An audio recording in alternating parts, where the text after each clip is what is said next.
ግን አያችሁ ወንድ ነው በቃ የወንድ ወንድ የአጼ ቴዎድሮስ ልጅ የፈይሳ መይሳ ልጅ ነው ይሄ እዛ አገር ሆኖ የፈለቀው በቃ ዘፈን አሁን ቢያስረው ዶክተር አፊ ቢያስረው ወገን ከፍታለን ያቀናል ኤርትራ ከቴዲ አፍሮ ጎን ነው ምን ነው ከቴዲ አፍሮ አልበም ውስጥ ከቴዲ አፍሮ ዘፈን አልበም ውስጥ ያልተመቸኝን ልነግራችሁ ነው የመጣሁት በጣም የጠላሁትም ማለት ነው ቴዲ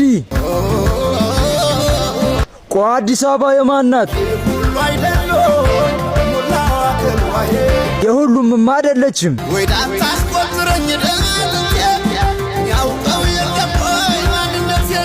ታዲያ ለምንድን ነው አሁን ላይ የሁሉም ያልሆነችው እኔ የተቀጠርኩት የመንግስት ስራ ለመስራት ነው በየነው ማስበው ኮንትራት እሱ ከዛ ውጪ ኃላፊነት የለብኝም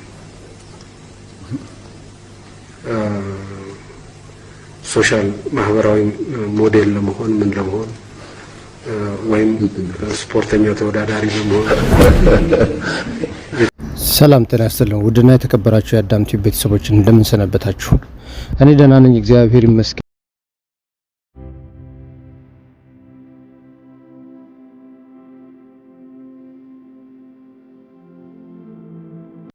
ቴዲ አፍሮ ቆሞ ሲዘፍን ከአፉ ውስጥ የሚወጡ አስፈሪ አውሬዎች ለዘፈን በተሰበሰበው ህዝብ ላይ በአፉ በጆሮ ሲጠቀጠቅ ነው ያሳየኝ የእግዚአብሔር መንፈስ ሕያው እግዚአብሔር ምስክሬ ነው በአለም ዙሪያ ያላችሁ ውድ ኦርቶዶክሳውያን ሁላችሁንም ሰላም ብያለሁ ይሄን ቪዲዮ ሁላችሁ አምስት ጊዜ ኮፒ ሊንክ ሼር አድርጉት በጣም ጥያቄ የሆነብኝ ነገር ምንድነው እስከ ዛሬ ድረስ እስከ 8 አመት ድረስ ብዙ ዘፋኞች ዘፈን ሲያወጡ ነበር የቴዲ አፍሮ ዘፈን ሲወጣ ነው አጋንንት የሚታያቸው ትንቢት የሚታያቸው ነትዝታው ሌሎችም የፕሮቴስታንት ነቢያቶች እንደ ነብይ ሱራፌል አይነት እንደዚህ ግራ የተጋቡት ወይስ ሳናውቀው የቴዲ አፍሮ ዘፈን ጸበል ነው ሰይጣንን እያስለፈለፈ ይሆን ይሄን ቪዲዮ ሼር አድርጉልኝ ግን አያችሁ ወንድ ነው በቃ የወንድ የአጼ ቴዎድሮስ ልጅ የፈይሳ መይሳ ልጅ ነው ይሄ እዛ አገር ሆኖ የፈለቀው በቃ ዘፈን አሁን ቢያስረው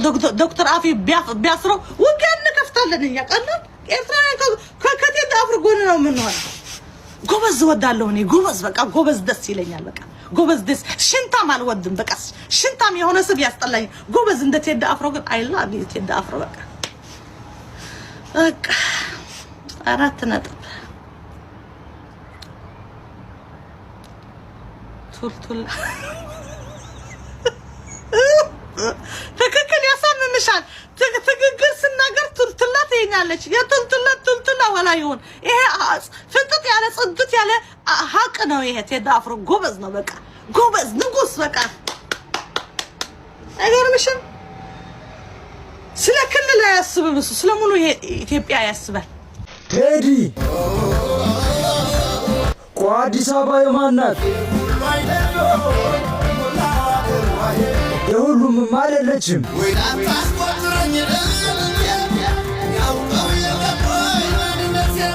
ታዲያ ለምንድን ነው አሁን ላይ የሁሉም ያልሆነችው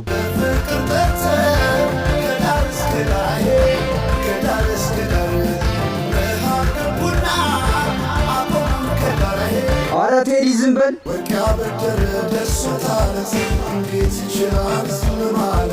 ታዲያ ለምንድን ነው እስከ ዛሬ ዝም ያልከው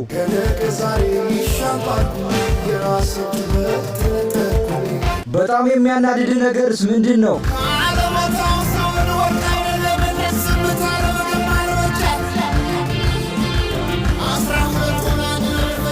ታዲያ የት ሄዶ ይለቀሳል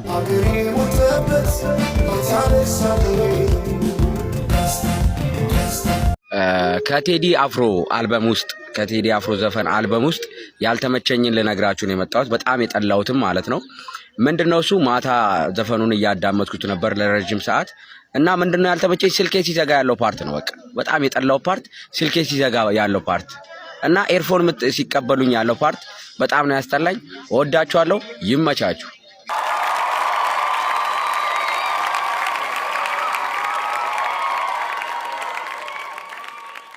ማን ነው የሐሙሱ ጌታ ማን ነው በሐሙሱ ቀን ላይ ፈረሱን የሚባል በሐሙስ ቀን የሚደበደብ ዲቤ በሐሙስ ቀን የሚለቀቅ ዘፈን በሐሙስ ቀን የሚደረግ ማንኛውንም ያጋንንትን አሰራር ከ1 እስከ 30 የባላትን ቀን በመደርደር ኢትዮጵያን ሽባ በማድረግ የኢትዮጵያን ጉስቁልናና ውድቀት ካፋጠኑ ሀገራት አንዱ ግብጽ ናት። ስለዚህ እኔ ከ4 ኪሎ ዘንዶ አልፌ የኢትዮጵያን ዘንዶ ገና ወጋለሁ።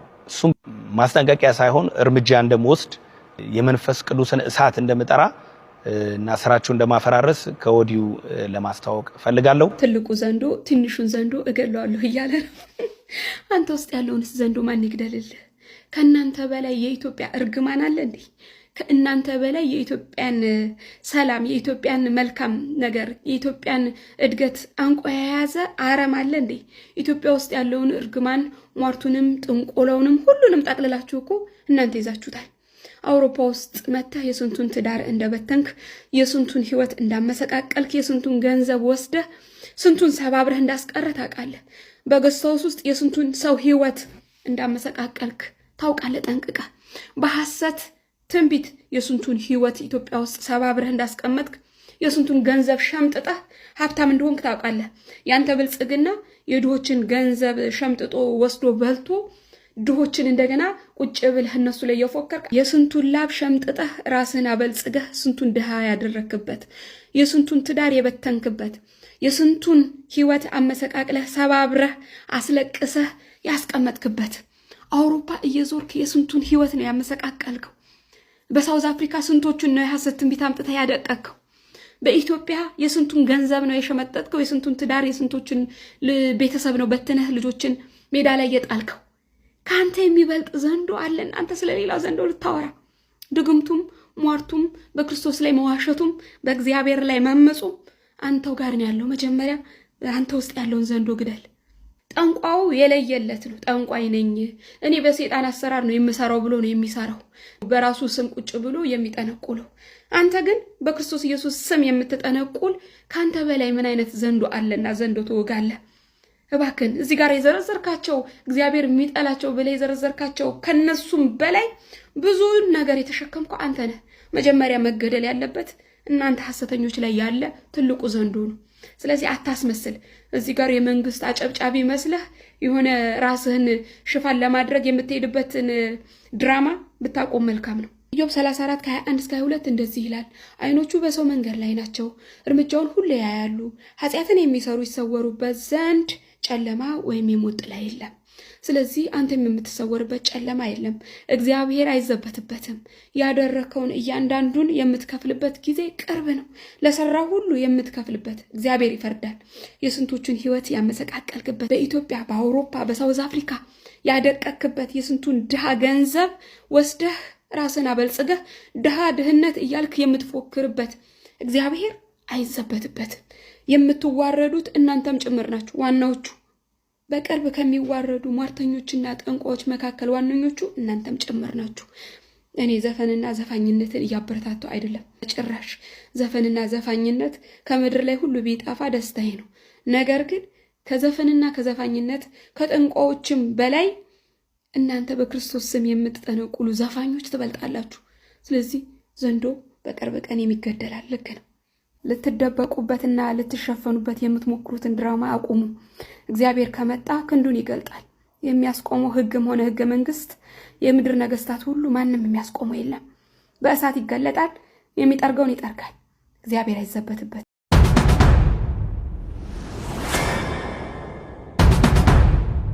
ሰበር ዜና የንጉሱ ቴዲ አፍሮ አልበም መለቀቁን ተከትሎ ለሚቀጥሉት 1 ዓመታት ማንኛውም ድምጻዊ ነኝ ባይ ምንም አይነት የሙዚቃ ክሊፕ እንዳይሰራ መታገዱን የኢትዮጵያ መንግስት አስታወቀ።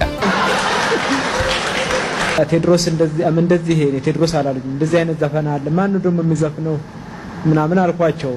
እናስጠይቃቸው አይ አንድ ልጅ ነው ስላንተ ዘፍኗል፣ እስቲ ካሴቱን ፈልጉልኝ። አይ ካሴቱን አናገኘውም አሉ። እንዴት ተዳለ ላምናችሁ ይችላልው አልኩኝ። አይ ሊወጣ ነው ካሴቱ አሉና በመሃል አመጡና ደግሞ ኃይለ እንዴት አይነት ቢወደኝ ነው ወይንም ደግሞ እንዴት በጣም ተመስጦ ነው ማለት ነው ወይ ሯጭ ሊሆን ፈልጎ ነው አልኩኝ። እና ያው ካሴቱ ወጣና እስቲ ልጁን ሊየው አልኩኝ። ማኑ ዘፋኙን ሊየው ምን አይነት ሰው ነው አለ። ሳው እንዲ መንገድ ላይ ነው ጻል ልጅ ነው ይሄ ነው አሉ። እንግዲህ እቺ እንድትዘፈነች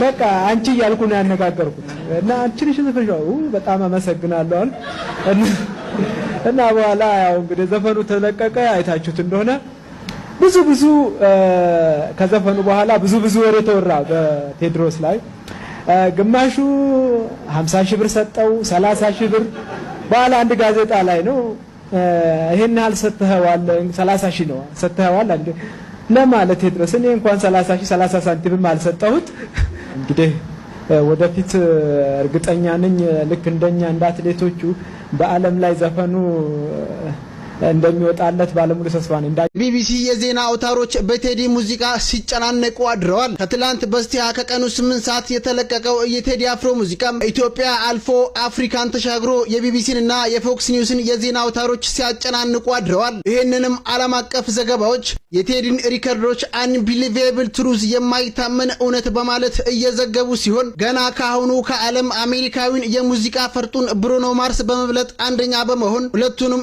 ዴቪዶና ኤዲ ኬንዚውን በእጥፍ በመብለጥ ከአፍሪካ አንደኛ በመሆን የዩቲዩብን መንደር ብቻውን ሲፈነጭበት አድሯል። የቴዲ ሪከርዶች መላውን ዓለም ማነጋገሩን እንደቀጠለ ይገኛል።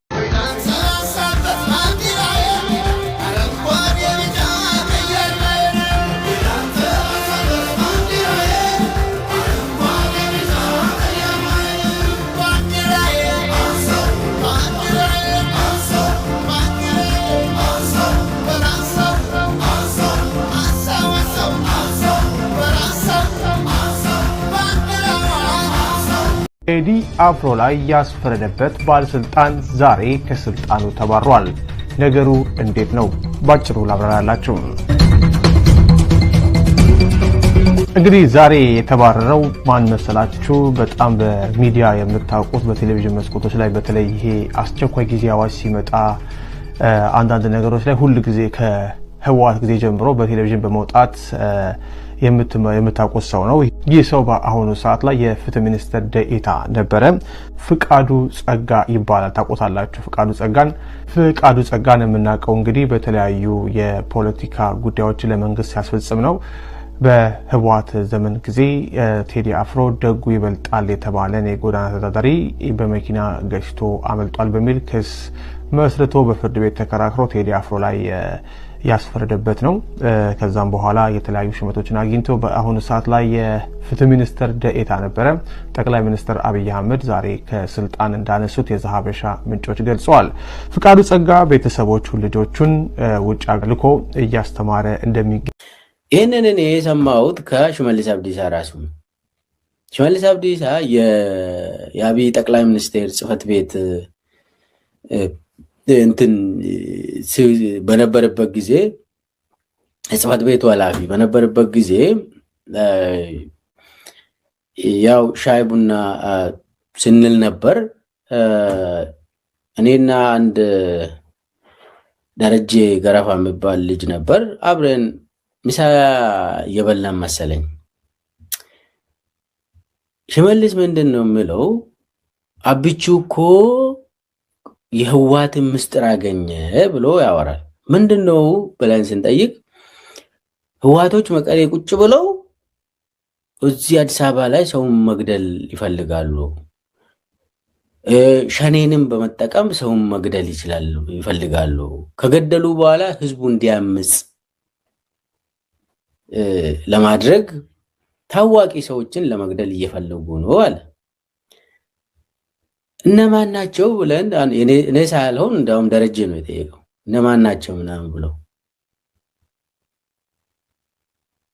ከዛ ሊስቱ ውስጥ የሞት መዝገቡ እንትኑ ሊስት አለው ይዞ ሄዳል ሽሜ። ከዛ ታዋቂ ሰዎች መገደል የሚችሉ በህወሓት እና በሸኔ ምናምን የሚገደሉ ምናምን ብሎ ያዘው። እንግዲህ 2010 ያኔ ሽመልስ የቤተ መንግስት ጽህፈት ቤት ኃላፊ ነው፣ የአብይ ጽህፈት ቤት ኃላፊ ነው። ሊስቶቹን አውጥቶ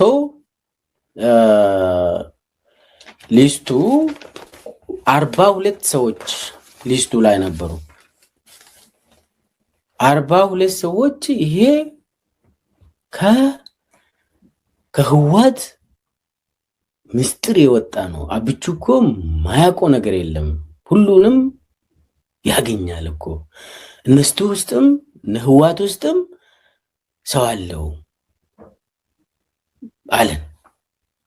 በዛ እንትን ነው ያገኘ ምናምን ብሎ ደግሞ የሚገደሉ ሰዎች ብሎ የዘረዘረው ስም ዝርዝር ውስጥ ሃጫሉ ነበር። ታዋቂ ሰዎች፣ መገደል የሚችሉ ሰዎች ኦሬዲ። ይሄ እንግዲህ ሃጫሉ በነፍስ ነበር በዛን ጊዜ። እንዳውም አብይን ይደግፋል ያኔ። የሃጫሉ ስም ነበር፣ የጀዋር ስም ነበር። የሚገርማችሁ የቴዲ ስምም ነበር፣ የለማ መገርሳ ስም ነበር፣ የአብይ ስም ውስጥ አስገብቷል። አብይ እንዳይጠረጠር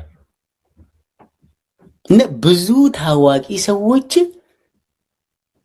ህዋት ወይ ሸኔ ሊገላቸው የሚፈልጉ ሰዎች፣ ታዋቂ ሰዎች ተብሎ የተዘረዘሩ ውስጥ ነበር።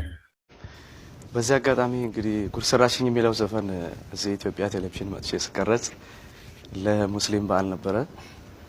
ኤደን ትባላለች ፕሮግራም መሪ፣ አብዛኞቻችሁ ታውቃታላችሁ። ባለፈው ባይተዋር ነኝ ያልክ፣ አሁን ደግሞ ጉድ ሰራሽኝ እንዴት ነው ጉድ ይሰራዋል ብዙ ጊዜ አለችኝ። ብዙ ሰው የሚጠብቀው መልስ በሌሎችም ህይወት የሚደርስ ነገር ነው ዘፋኝ የሚዘፍነው፣ በእኔ ላይ ደርስ ይችላል። ይሄ ትክክለኛ መልስ ነው፣ ሁላችንም እንስማማበታለን። ግን በጊዜው ያ ነገር ሲሪየስ የሆነ ቃለ ምልልስ አልነበረም። በዓሉን በማስመልከት ለየት ያለ ጨዋታ ለመፍጠር ነበር የሷም ሀሳብ። ስለዚህ ቀልድ ደግሞ ሲባል የማይጠብቀውን ነገር ማለት ነው አይደለ? አብዛኞቻችን እናውቃለን። ኤና ዜድን ቦታ ስናቀያይራቸው ቀልድ ይሆናሉ።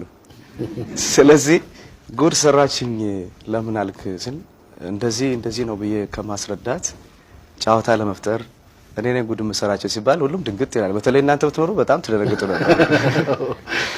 እና ብዙ ያልተረዱኝም ሰዎች ካሉ እንግዲህ እንዲረዱኝ ነው እንትን ብለው። ይቅርታ የሚባለው ደግሞ መቼም ከውስጡ ሰው ላለው ነገር ነው። እንደ ይቅርታም ሳይሆን ይሄ ነው መልእክቱ። አንድ መልክ ነው ያለው። ጉድ የሚሰራበት ጊዜም አይደለም አሁን፣ ጥሩ ጊዜ እንዳልሆነ ሁላችንም እናውቃለን። እና ሴት እህቶቼን ደግሞ በጣም ነው የምወዳቸው። ሔዋን እንደዋዛ የሚል ዘፈን አልሰማችሁም? አለግራ ጎንዴ መኖር አልችልም እና በጣም ክብር አለኝ። አገር በእናት ነው የሚጠራው፣ አገር በሴት ይሰየማል። ስለዚህ ያን ላልተረዱኝ ሰዎች በዚህ አጋጣሚ እንደውም ለመንገር ፈልጋለሁ። አመሰግናለሁ። እርግጠኛ ነኝ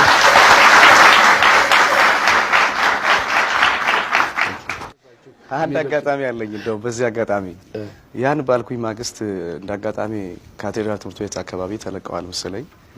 ከፋፍሬሽ የሆነ ዕቃ ገዝቼ አንድ አሮጌ ቦልስ ነበረችኝ፣ እሷ ውስጥ ሆኜ ዞር ስል አዩኝ ሴቶቹ። ደግሞ እዚህ ውስጥ ሆነ ነው ጉድ የምትሰራው አሉኝ። ትንሽ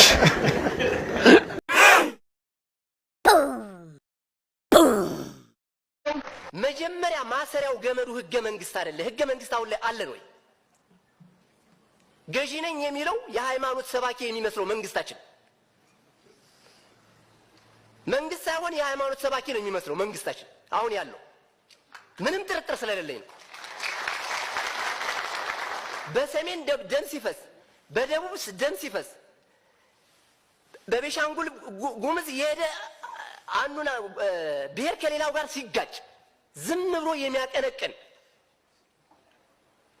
አፈቀላጤ መንግስት ባለበት ሀገር ላይ አሁን ህገ መንግስቱ ይሰራል ወይ? ቅድም ብላችሁታል እኮ ህገ መንግስት አለ ነው ያሁን አሁን ህገ መንግስቱ አለ ወይ? ወደ ጥርጣሬ መጥቻለሁ። ከህገ መንግስቱ ጋር መጋጨት ከትልቁ ተራራ ጋር መጋጨት ነው ከተባለ ህገ መንግስት እየፈረሰ እያለ የህግ በላይነት እየተጣሰ ሰው በየቦታው እየተገደለ ሰው እየተፈናቀለ እያለ አንድነት የሚባል ነገር ኢትዮጵያ የሚባል ነገር መደመር የሚባል ነገር ሰው ተቀንሶ ባለቀበት አሁን በኢትዮጵያ ውስጥ ህገ መንግስት አለ የህግ በላይነት አለ የሚባል ነገር ሰው እየታረደ ደም እየፈሰሰ ሰው እያለቀ ሰው እየተፈናቀለ ህገ መንግስቱን እንዴት መተርጎም ይቻላል? ዶክተር አብይ ሲመጣ አሁን ሙሉ ኢትዮጵያ ምናልባት ከወሎ በስተቀር ነው መሰለኝ ወሎና ትግራይ ሊሆን ይችላል ምናልባት ሰልፍ ያልወጣ ከዛ በቀር በተረፈ ሁሉ አጨብጭቧል። ሳንውል ሳናድርግን አሁን አንገታችንን አቀርቅረን ማቅለብሰን አመድ አርከፍክፈን እያለቀስን ነው የምንገኝ ብሔር ሰዎች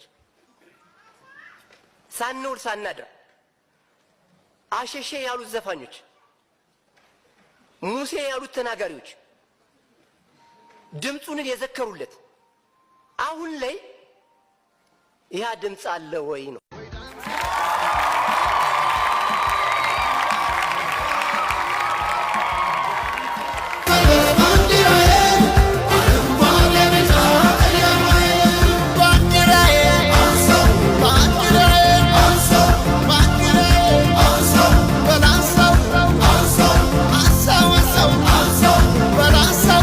እኔ የተቀጠርኩት የመንግስት ስራ ለመስራት ነው ብዬ ነው የማስበው።